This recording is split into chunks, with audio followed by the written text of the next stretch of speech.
তো hello guys, আজকের এই ভিডিওতে কথা বলবো পল্লীগ্রাম টিভির খুবই জনপ্রিয় একজন অভিনেত্রী সালমার জীবনের কিছু অজানা বিষয় সম্বন্ধে। যেমন সালমার বাড়ি কোথায়, কোন ক্লাসে পড়াশোনা করছে, কত টাকা ইনকাম করছে, কার সাথে প্রেম করছে ইত্যাদি বিষয়গুলো নিয়েই আজকের এই ভিডিওতে কথা বলবো। তো চলো ভিডিওটা শুরু করা যাক। তো সবার প্রথম আমরা জানবো সালমার ব্যাপারে।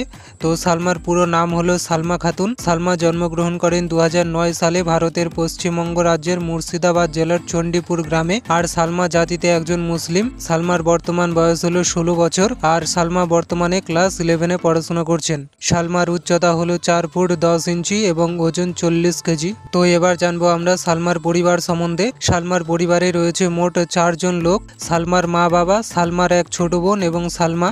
সালমার বাবা হলেন পেশায় একজন রাজমিস্ত্রি আর সালমার মা হলেন একজন সাধারণ হাউসওয়াইফ। এবার জানবো আমরা সালমার কেরিয়ার সম্বন্ধে। সালমা পল্লীগ্রাম টিভিতে যোগ দেন আজ থেকে মাত্র 2 বছর আগে 2023 সালে।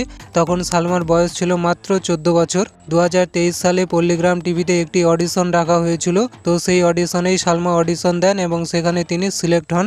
তো তখন থেকে এখন পর্যন্ত পল্লীগ্রাম টিভিতে অভিনয় করে মাত্র অল্প সময়ের মধ্যেই তিনি প্রচুর পরিমাণে মানুষের মন জয় করে ফেলেছেন। তো এই ব্যাপারে তোমাদের আমি আর বেশি কিছু বলবো না। তোমরা সবাই জানো সালমা বর্তমানে পল্লীগ্রাম টিভির কতটা জনপ্রিয় একজন নায়িকা।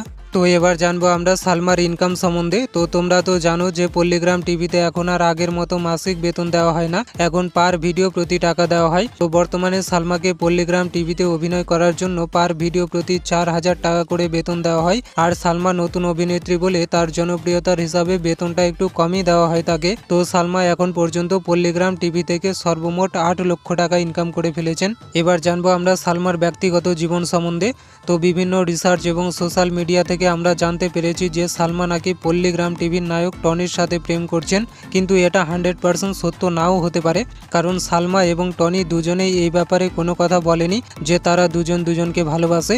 এটা একটা গুজবও হতে পারে। তো তোমাদের কি মনে হয়, এটা কি সত্যি নাকি গুজব? কমেন্টে জানাতে ভুলবে না। তো এটাই ছিল আজকের ভিডিওটা যদি ভালো লাগে অবশ্যই একটা করে লাইক করে দেবে আর এরকম আরও নতুন নতুন ভিডিও দেখার জন্য চ্যানেলটিকেও সাবস্ক্রাইব করে নেবে।